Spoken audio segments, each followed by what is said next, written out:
I am here with the wonderful Jason Snaddon from the Abundance Activator. And I'm really excited to be speaking with you today, Jason, and to share your story and to hear your thoughts and your insights around the topic of manifesting what you want.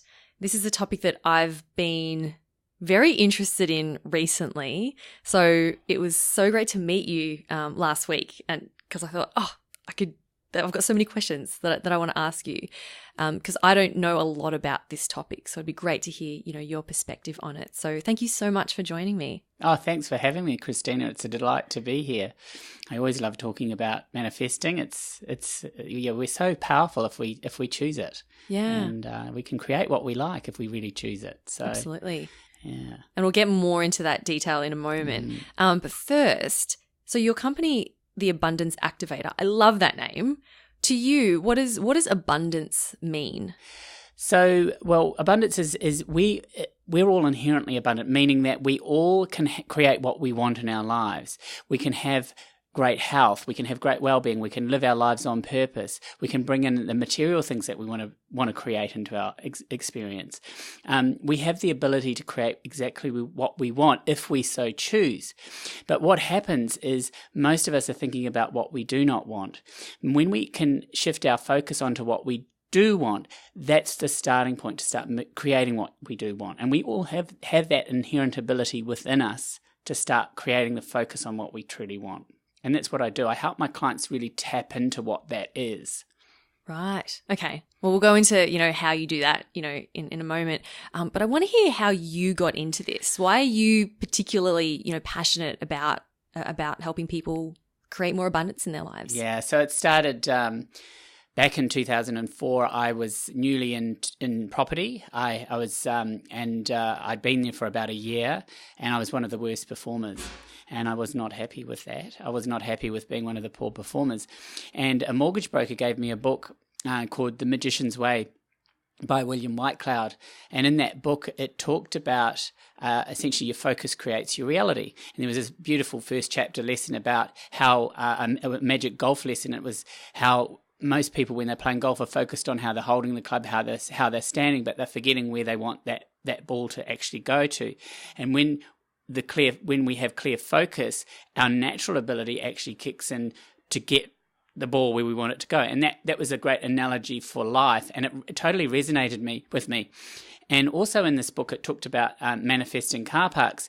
Now, I was already doing that. I don't know how I did it, but I always had this expectation. You mean getting a car park? Getting a car park, yeah. And I always get car parks. I always had, and because I had this absolute expectation that I'd always get a car park, and always they showed up. And I thought, okay, I know what I do there. I just 100% believe that I'm going to get a car park in the most convenient location. And I thought, okay, that makes sense.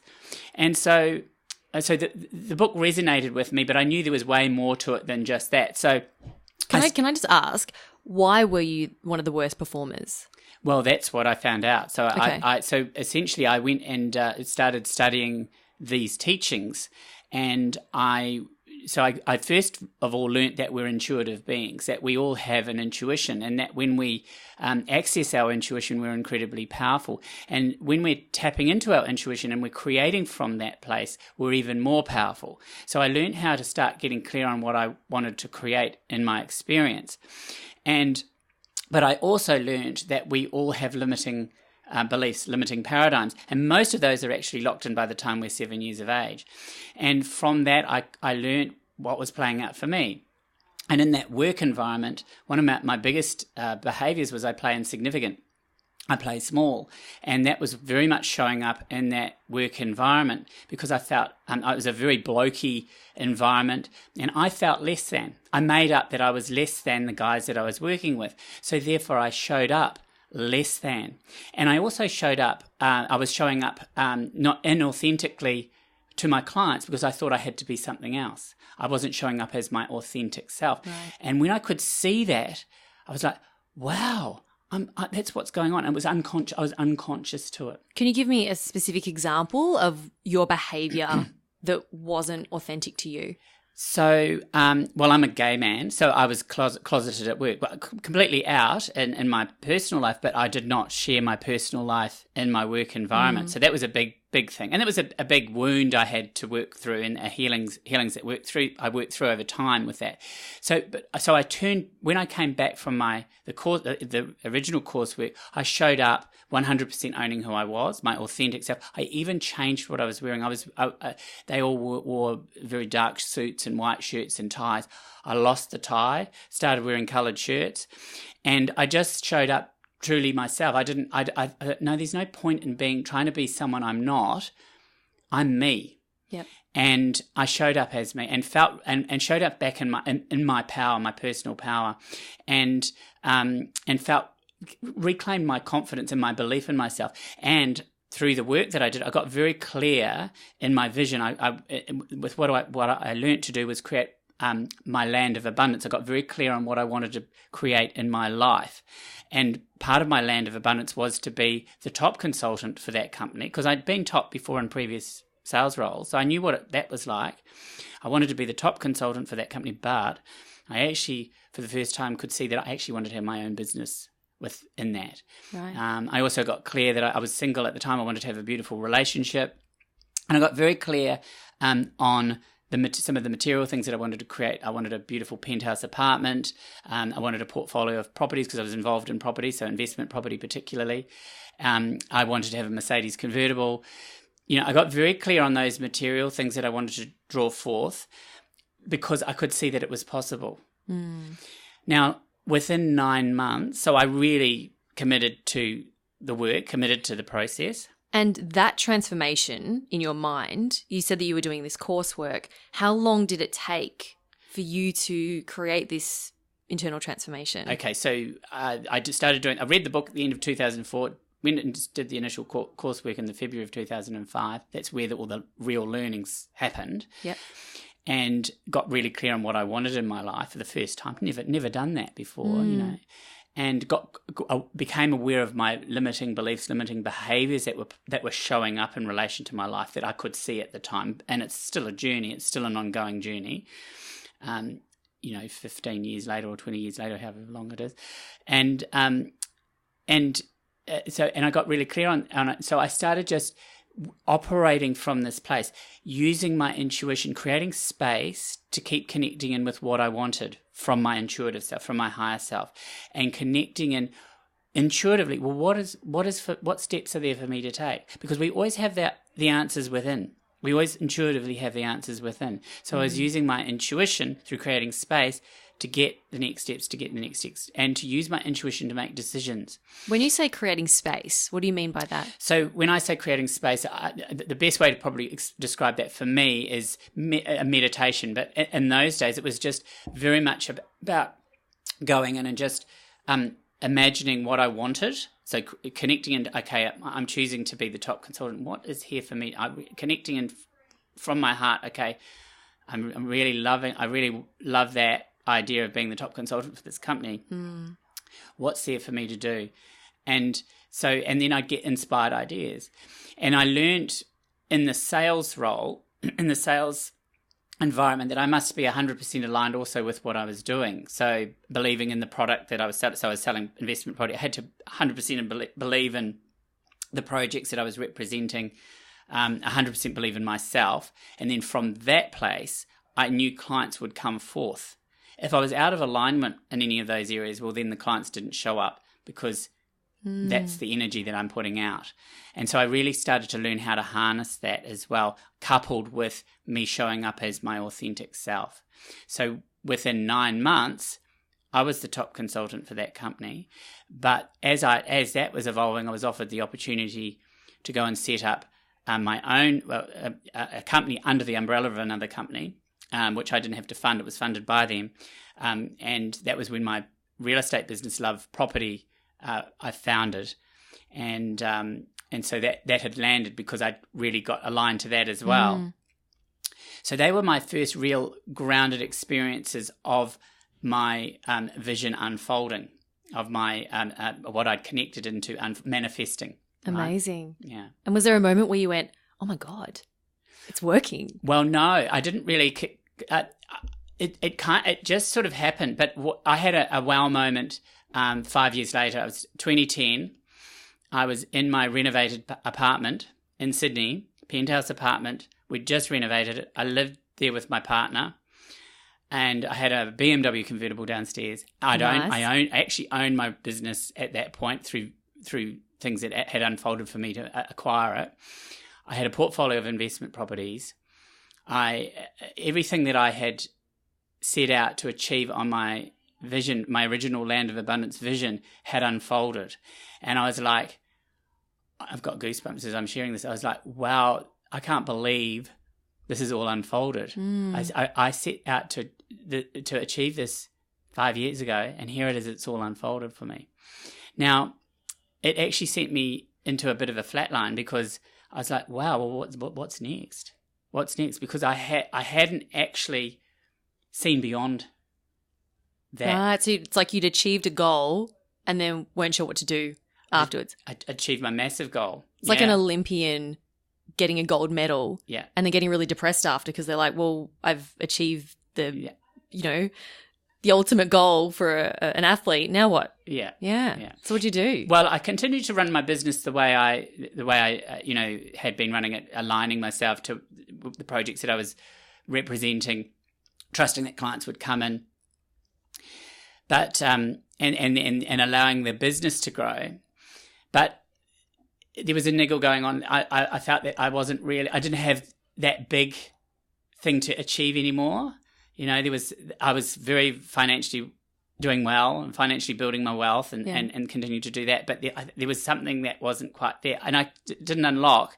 And it took 2014 came, and I got married in New Zealand because we could, and it was a beautiful start to the year.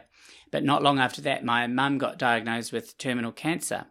And so I was able to take a big length of time off from my business and go and look after her through that period. And through that time, I committed to her. I said, I'm going to do something more than what I'm doing. I don't know what it is, but I'm going to do something more than I'm doing, because she was going, and only 67. And I'm like, wow, I want to make sure I'm maximizing this time here. And so after coming back from looking after mum, I was always interested in the spiritual side of it, but I wasn't really fully, I was curious and open, but I just practiced what I did to manifest material things or material outcomes. But I would go and see this beautiful woman who did healings on me, energetic healings, and I went and saw Rosemary when I came back from New Zealand looking after my mum.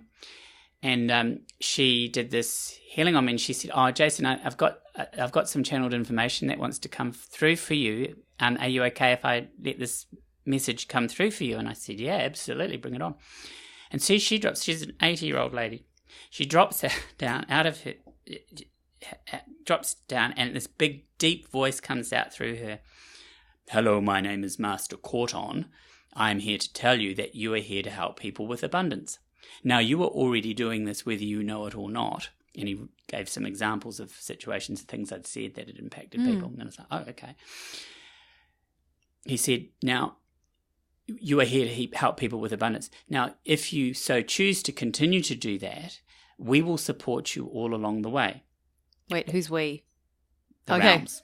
The realms. Okay, that's the universe. The universe, realms, okay. Energy, whatever, however you want to source, however you want to explain it.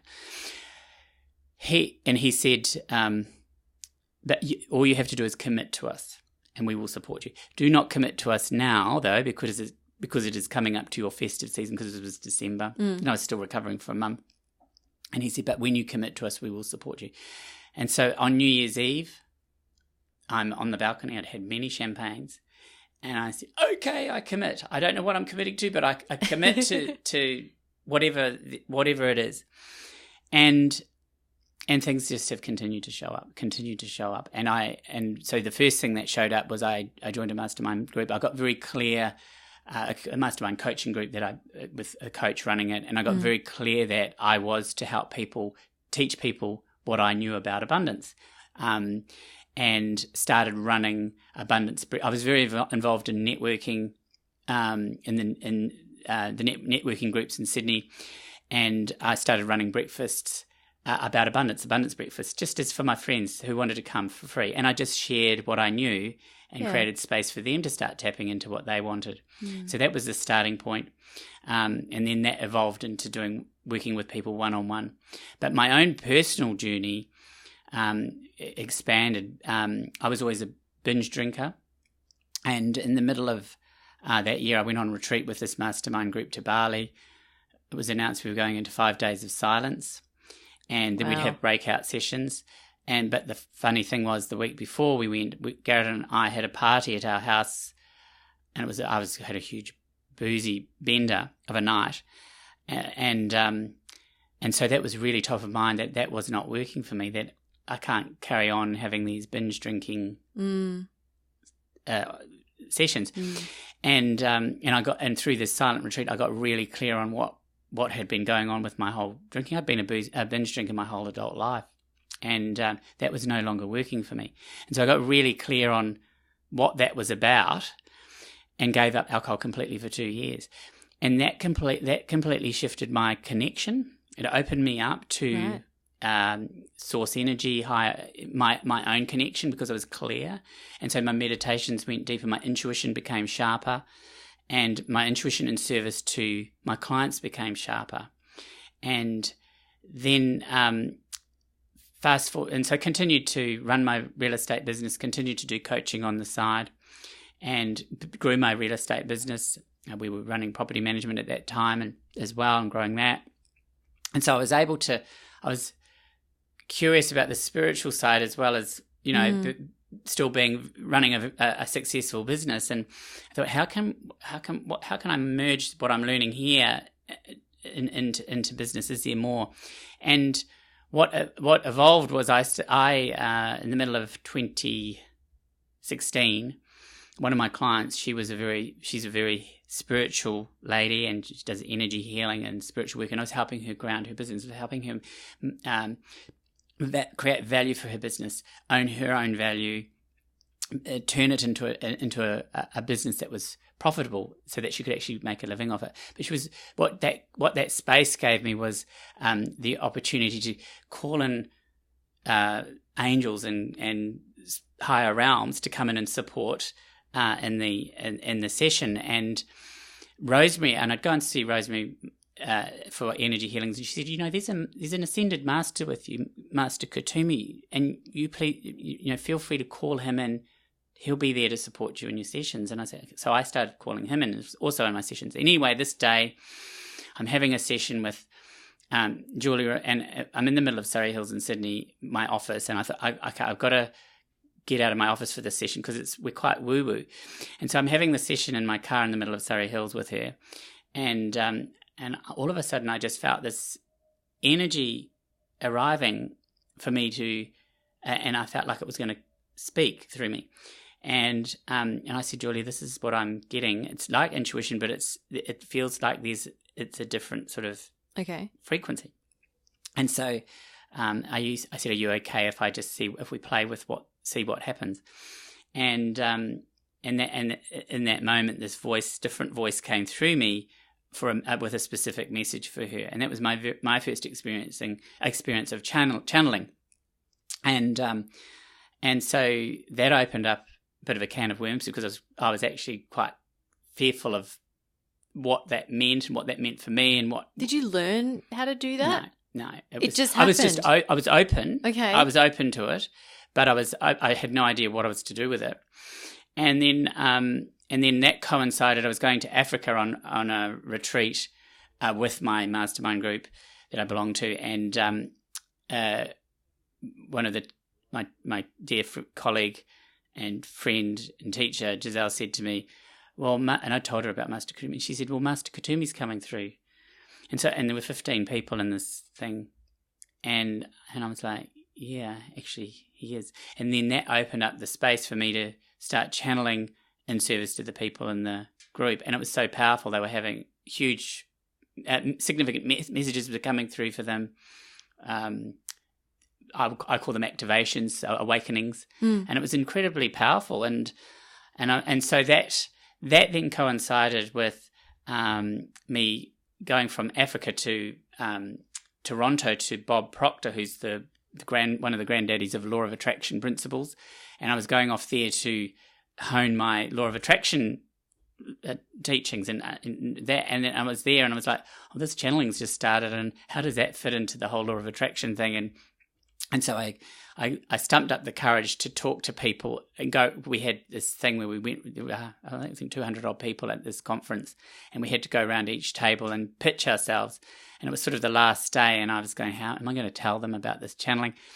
And I did on the last day, and then that opened up the space for me to actually channel for people, and they were finding it extremely powerful as well. And I thought, okay, maybe there's something in this. And so that was the start of that elevation. When did you start? So when did you start the Abundance Activator? Well, so I called myself the Abundance Advocate before. And once the channeling started happening and people and the outcomes of what was happening for people on the other end of the channeling, I realized that there was an activations going on, because we were opening up, clearing blockages and opening up energy that had been blocked in people. And so I was actually guided to change it to Activator, to the Abundance Activator. And so yeah, that's how that evolved. And then fast forward to last year, middle of last year, I was running a retreat for our clients in Sydney. We had a healer there, and she said, we brought her on to do little energy healings for the people, the attendees of this retreat that we were doing. And she said, well, actually, I'm to do one on you. And I said, really? And I said, well, if you're to do one on me, then it needs to be in front of everybody. And so she put me on this table in the middle of the room and did this healing on me, and it was massive. I was crying. It was just huge shift happening. And then after the day after that, I was going to see Rosemary, back to my original teacher, for my own energy healing that I'd booked, because I thought, it'd be good to have that after this massive retreat that we've led.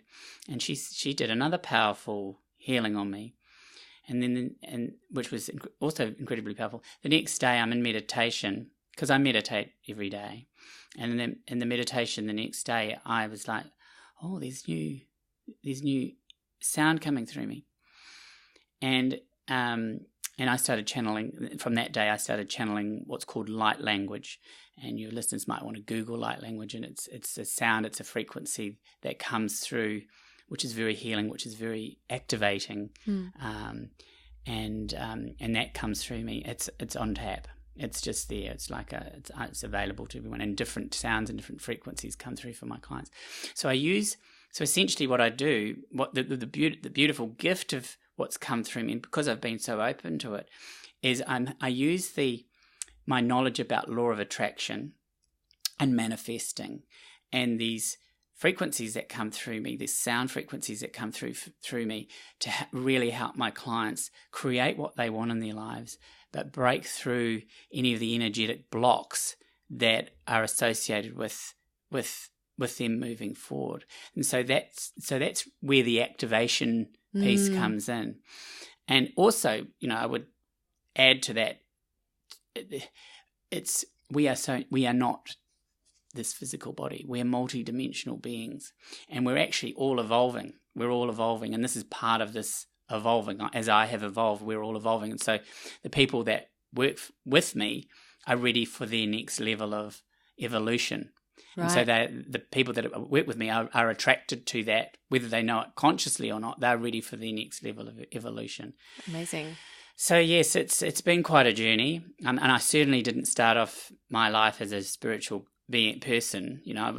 That's not where it came from. It came from being business, and we are having this human experience. So we are here to ground stuff. We're here to make things happen in our experience. So I feel very blessed that I've got to experience it the way I have, whereas a lot of people are spiritual, really spiritual, and when we're first in it, they find it very difficult to ground things in the tangible. Right, okay. So I feel very blessed that it's been the reverse, so that I can actually help people absolutely make things happen for themselves, but for their highest good, for their highest good. And, what really interests me is helping my clients really tap into their purposeful stuff.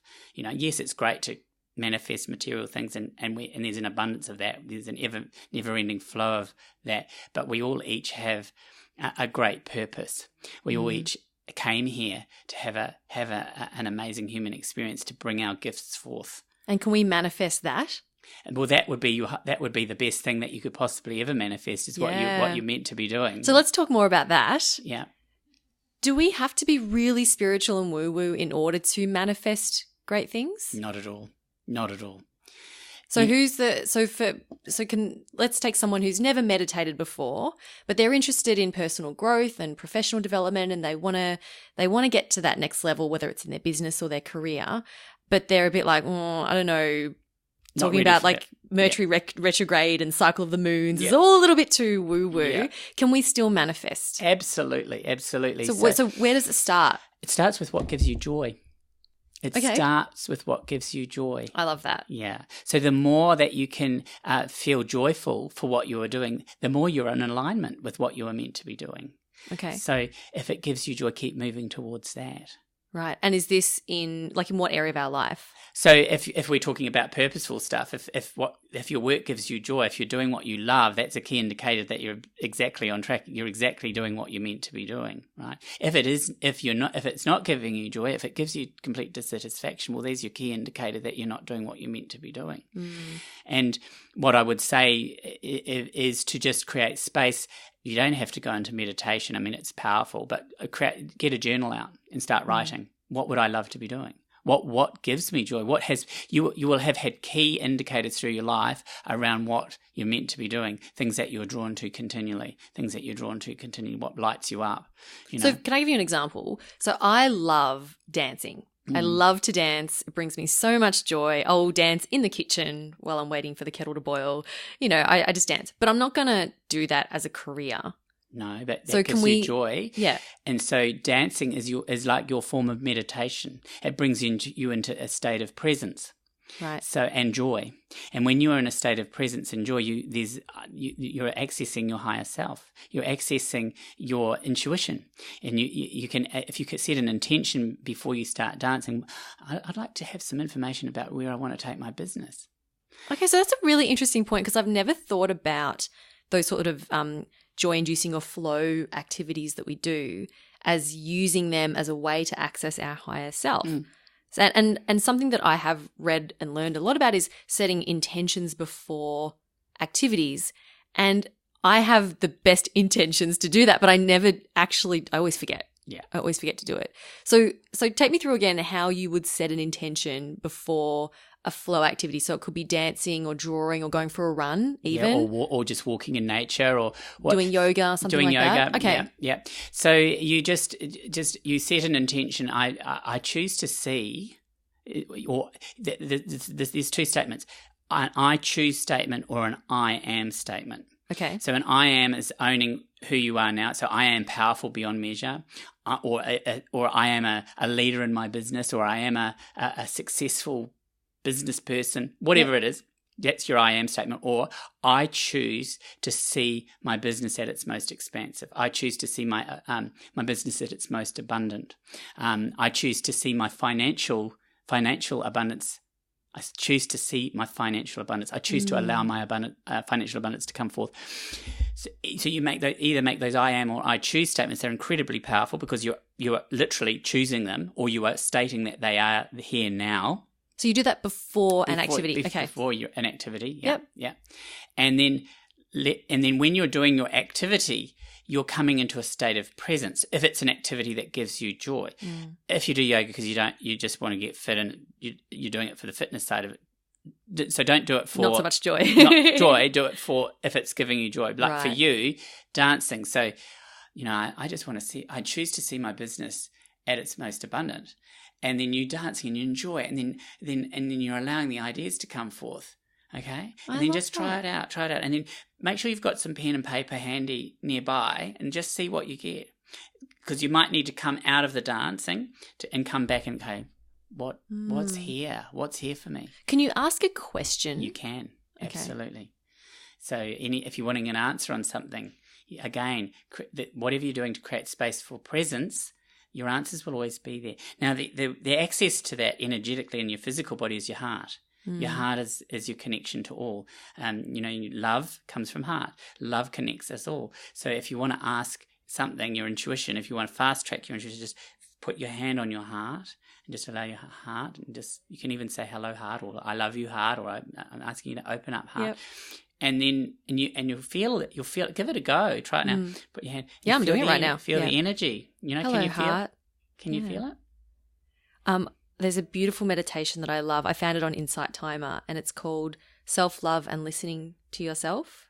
And in the meditation, the lady, her name's Sarah Blondin, I think her name is. Oh, yes, I've listened to her. She says, I love you, I'm listening. And you repeat that, I love you, I'm listening. And the first time I listened to that meditation, I felt it in my heart. Yeah. And I cried. Yeah. I cried. And it was just, and it's so hard to describe why, because I wasn't sad. Like it was just this deep, loving connection to myself, which we often forget. Like it's so easy to lose, like to get caught up in the day-to-day stresses and, little things that happen, and we just lose that connection with, ourselves. Yeah, that's right. Yeah. So I love that about, because, you might be listening thinking, well, my work doesn't bring me joy. What do I do about that? What if I don't know what I want to do, what my next step is?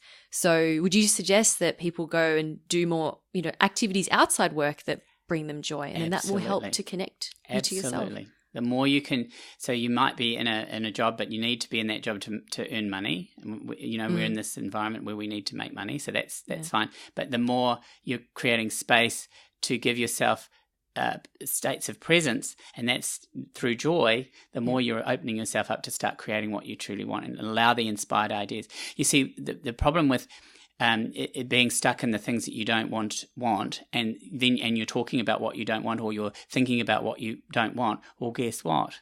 You get more of what you don't want. Because you're focusing on that. You're focusing on what you don't want. A lot of people, when they come to me, that like if they're struggling with the communicating at work, or they get really anxious when public speaking, they'll say things like, I don't want to forget my words. I don't want to mess up. I don't want to do, and they focus on what they don't want, which is, as you're saying, that's what they're going to get. Yeah. So does this work for everyone? Absolutely. We're all the same. I'm no more, just because I channel doesn't mean I'm any more connected. It's just that I've opened myself up. We all have the ability to be incredibly powerful. We all have the ability to draw forth what we would love in our experience. We all do. We all have it. We all have it. And it's joy. We're all connected by love. We all have the ability to love. And that's such a blessing, as it, that love is such a powerful emotion. We're so blessed to experience that. Love and joy. That's a frequency, the highest frequency. And the other one is gratitude.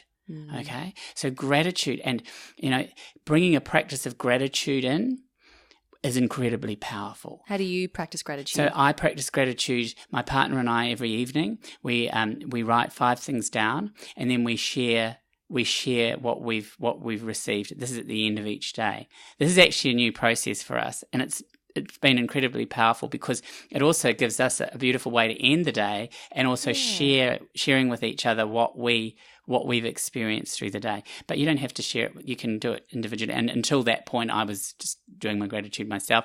And the other thing that I do, because it's quite habitual, is I'm thinking of things that I'm grateful for throughout the day. I'm so grateful for that car park. I'm so grateful that I get to drive my beautiful car. I'm so grateful for my beautiful house. I'm so grateful for my health and well-being, and I'm so grateful for how vital and well I feel. I'm so grateful I get to meet wonderful people like you. It's just the more you can bring that into, and as often, it becomes habit. And then the more you're in that state of gratitude, the more things that will show up that give you more reasons to be grateful. It's incredibly powerful. It's a very high frequency to be in. So what's the difference, Jason, between, like, how do we know if our manifesting is working, or if it's just coincidence, or just a result of our hard work that we're putting in? So we create the whole of our reality. with love and wisdom. Okay, so meaning we also, things that show up that we don't like, we've actually created that because of our thinking. But if we're also unconsciously creating. We're unconsciously creating what we want as well. So you just think you might want a new car, for example, and you might be driving and think, oh, I love that car. I love that model car. That's putting you into the frequency of just because you love that car, or you love that suburb. I love that, living in that area. It's so beautiful. You're starting putting yourself in that frequency of living in a particular. Oh, I love that person's apartment. I'd love something like that. Start. You just have. That's our human behavior. So we're actually manifesting all the time. But we're also, the flip side of it is we're manifesting what we don't want. I don't like this. I hate that. I can't. I can't stand that. And this person does that. And so then, when we're in the negative state, we're also bringing more of that in. So there's a battle that goes on energetically when we've got both going on. So the more we can give ourselves space, as I said, state of presence, and start focusing on what we want, the more powerful we are, and the more likely we are to draw it forth. Awesome. Yeah. And you know what I love about this? It doesn't cost any money to do. Oh. Anyone can do it. It just takes you. You just need to create that little bit of time for yourself to create that space. Like you said. And I've been building up my meditation practice. Each day I started at 3 minutes a day, then I went up to 5 and then 10, and now I do 20 minutes in the morning. Brilliant. And maybe 15 minutes before I go to sleep at night, and that's become normal for me. Brilliant. And I mean, when I used to think I can't meditate. Like for me, CrossFit was meditation because it was the only time in my day where I was in that flow, focused on one thing, and I was like, oh, I can't meditate. Yeah. But now I love it. Yeah. It's that peaceful, beautiful time of the day, just for myself. Yeah. And I have been practicing, thinking about, what do I want to create in my life? What does my future look like as well? Because I think it's very easy to just get caught in the day-to-day and like you said, thinking about what we don't want or everything that's going wrong in our lives. Yeah. So that's beautiful inspiration there to continue to shift that focus. Yeah. Yeah. One other thing I'd say is if you've got negative thoughts or feelings going on, give them some space sometimes. Sometimes it's about feeling into what's actually going on. If you're in fear, for example, go and feel where is it? Where is that in my body? Where do I feel it? And what does it look like? And the more you face into it, the more you'll actually release it because you're facing into it. But when you resist it, when you push it away, what we resist persists. So, and most of us want to push away the icky stuff. But if we keep pushing it away and not facing into it, it's going to keep showing up. And so we drink or we to numb ourselves. Eat. We numb ourselves so we don't have to feel that. So that it's a courageous step to say, I'm not going to have that wine because I'm feeling stressed or anxious. I'm just going to sit with that feeling. Sit with it and be okay with sitting with it. And you work through it. I have this saying, well, it's not my saying, it's not from me, but this too shall pass. This too shall pass, because everything does. But the more we face into it, the more we'll move through it. Love it. Yeah. Awesome. Well, Jason, before we wrap, do you have any final words of wisdom or insights for the listeners? The most important thing is just keep creating space and bring your awareness to, bring your awareness. What am I thinking about? What am I speaking about? And is it what I would love? What would I love? Yeah. Keep asking yourself, what would I love? What would I love in my experience? Beautiful. Well, Jason, it's been an absolute pleasure having you on the show. Can you share where people can connect with you if they want to get in touch? Sure. Well, my website is www.jasonsnaddon.com, and you can also find me on Facebook, Jason Snaddon, the Abundance Activator. I have a Land of Abundance Activation group, which is a free group which you can join on Facebook, and I post videos, and I have a carpool karaoke where whenever I get a little download of information, I'll share that from the car usually. And I also have a group coaching that's new. We've just run a pilot program. I've joined forces with one of my colleagues on that, and that's a fortnightly event which is via Zoom, so anyone can dial in from wherever. And the last group we did was incredibly powerful. We run them every fortnight, And the first 2, you can come and try out for free. And if you sign up, you get all the lessons, the recorded lessons that we've already done, so that you've got the foundation lessons there. And then if you want to carry on, it's just a monthly subscription. It's a membership of $97 Australian a month. So the group coaching is incredibly powerful because we create space. Instant healings happen. We create space for healing, but we also create space for you to connect with what you want.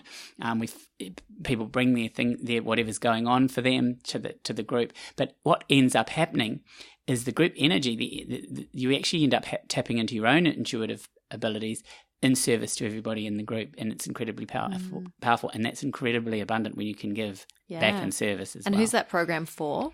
Anyone that's curious about creating more in their life, anyone that's wants to open up to being their most abundant self, anyone that's curious about how powerful we are, anyone who wants to actually start creating space for what they truly want in their experience. Yeah. Wonderful. Oh, that sounds amazing, and I'm going to check that out as well.